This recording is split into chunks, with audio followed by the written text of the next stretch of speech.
Hello दोस्तों, नमस्कार। मैं हूं प्रमोद राव और आप देख रहे हैं बहुजन लाइव।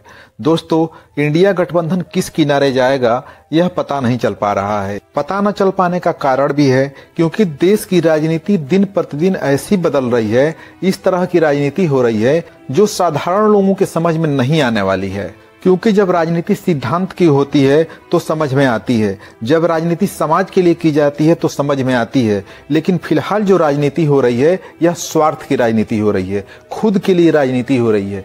इसीलिए कौन अपने निजी स्वार्थ में किस दल के साथ चला जाए, किस दल से गठबंधन कर ले, विचारधारा से उसका कोई भी मतलब नहीं है। इन परिस्थितियों में सही राजनीति का अंदाजा लगा पाना मुश्किल ही नहीं, नामुमकिन सा हो गया है। अब आप ही लोग देख लीजिए कि कुछ दिन पहले देश की विपक्षी पार्टियां इकट्ठा होकर के इंडिया गठबंधन बना करके भारतीय जनता पार्टी को हराने के लिए, नरेंद्र मोदी की सरकार को हराने के लिए एकजुट हो रहे थे। लेकिन आज के समय में जो परिस्थितियां बन चुकी हैं वो अभी सिर्फ निजी स्वार्थ के लिए ऐसी परिस्थितियां क्रिएट हो गई हैं। जो लोग कल तक बीजेपी को हराने के लिए समीकरण तैयार कर रहे थे, आज वही लोग उन्हीं की गोद में जाकर बैठ गए हैं। कल तक जो इंडिया गठबंधन में शामिल होकर के यह दिखावा कर रहे थे, उसी इंडिया गठबंधन के सदस्य अब इंडिया गठबंधन के साथियों को चैलेंज कर रहे हैं कि आप 40 सीट जीत करके दिखा दीजिए तो हम मान लेंगे कि आपके अंदर सामर्थ्य है। तो दोस्तों, क्या इन परिस्थितियों में भाजपा को हराया जा सकता है? तो इसका जवाब है कि बिल्कुल हराया जा सकता है। लेकिन कैसे हराया जा सकता है, उसी की जानकारी लेकर के आज की वीडियो में आया हूं। तो दोस्तों, वीडियो शुरू करने से पहले अगर आप हमारे YouTube चैनल से नए नए जुड़े हैं तो चैनल को जरूर सब्सक्राइब कर लीजिएगा, वीडियो को लाइक कर दीजिएगा, साथ ही बेल आइकन की घंटी को भी दबा दीजिएगा, जिससे हमारे वीडियो की नोटिफिकेशन सबसे पहले आपको मिल सके। तो दोस्तों, चलिए वीडियो को शुरू करते हैं और जानते हैं कि इंडिया गठबंधन का क्या हश्र होने वाला है और क्या इंडिया गठबंधन भारतीय जनता पार्टी को हराने के लिए अभी भी मजबूत है। दोस्तों, ममता बनर्जी जो बंगाल की मुख्यमंत्री हैं, वह इंडिया गठबंधन की सदस्य थीं और उन्होंने ही इंडिया गठबंधन को इंडिया गठबंधन नाम दिया था।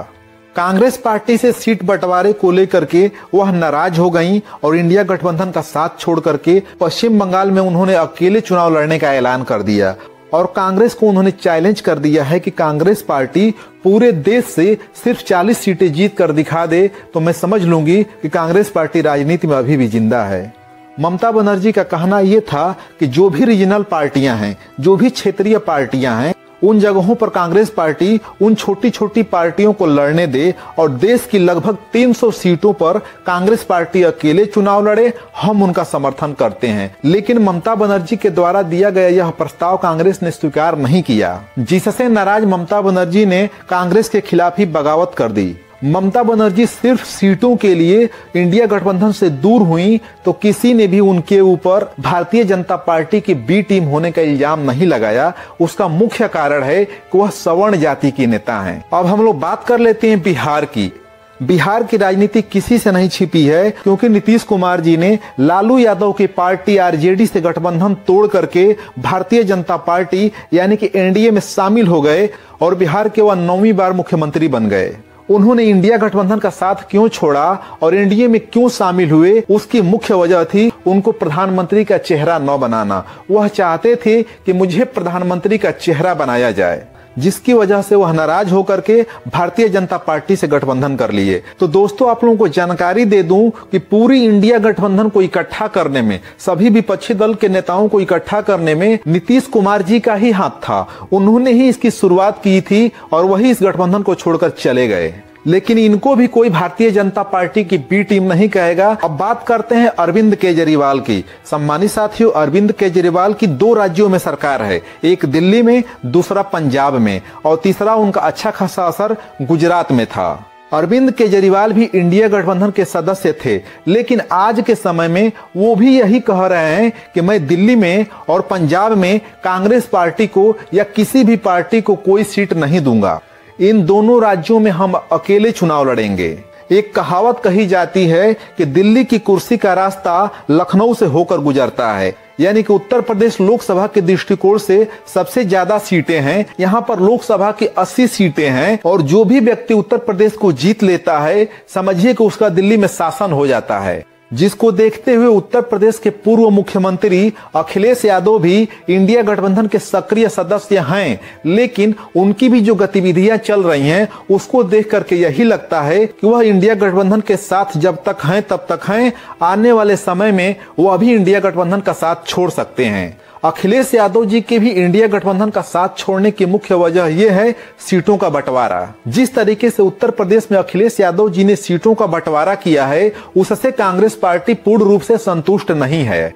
अभी सही तरीके से सीटों का बंटवारा भी नहीं हुआ था, उस पर बात विचार भी नहीं हुआ था, उससे पहले ही अखिलेश यादव जी ने अपने प्रत्याशियों की घोषणा कर दी।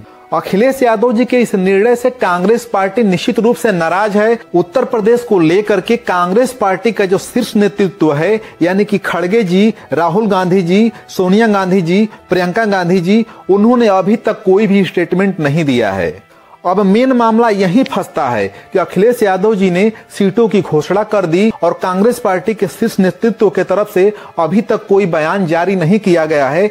तो क्या कांग्रेस पार्टी कोई खिचड़ी पका रही है? क्या कांग्रेस पार्टी कोई प्लान बना रही है? क्या इंडिया गठबंधन में कुछ और भी पार्टियां आने वाली हैं? क्या इंडिया गठबंधन का विस्तार होने वाला है? तो दोस्तों, कांग्रेस पार्टी के चुप्पी से यही लगता है कि कांग्रेस पार्टी कोई न कोई रणनीति बना रही है, कोई न कोई प्लान तैयार कर रही है, और वह प्लान कोई और नहीं है बल्कि वह प्लान है उत्तर प्रदेश के पूर्व मुख्यमंत्री आयरन लेडी बहन कुमारी मायावती जी। क्योंकि कांग्रेस पार्टी को यह बात अच्छी तरह से पता है कि अखिलेश यादव जी का जो असर है वह सिर्फ उत्तर प्रदेश में है। इसको छोड़ करके अखिलेश यादव जी कहीं भी प्रभावी साबित नहीं हो सकते हैं। जिस तरीके से अखिलेश यादव जी लगभग 70 सीटों पर उत्तर प्रदेश में लड़ रहे हैं तो उससे कांग्रेस पार्टी को देश में कोई फायदा नहीं हो रहा है। अगर बहन कुमारी मायावती जी को 70 सीटें उत्तर प्रदेश में दे दी जाती हैं तो इसका फायदा कांग्रेस पार्टी को लगभग 16 से 17 राज्यों में मिलेगा। लेकिन अब मामला फंसता है प्रधानमंत्री पद को लेकर के, क्योंकि बहन कुमारी मायावती जी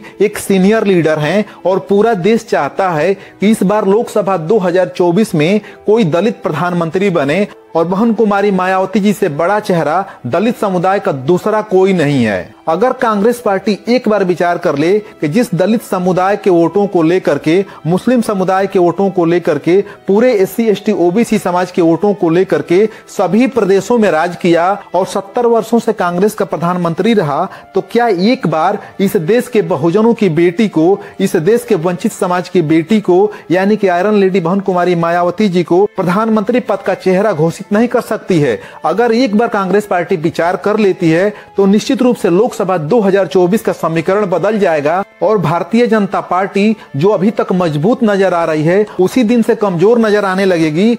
तो दोस्तों, इस पर आपकी क्या प्रतिक्रिया है कि बहन कुमारी मायावती जी को कांग्रेस पार्टी के द्वारा प्रधानमंत्री का चेहरा घोषित कर देना चाहिए? तो कमेंट बॉक्स में कमेंट करके जरूर बताइएगा। वीडियो देखने के लिए आप सभी का बहुत बहुत धन्यवाद, बहुत बहुत आभार।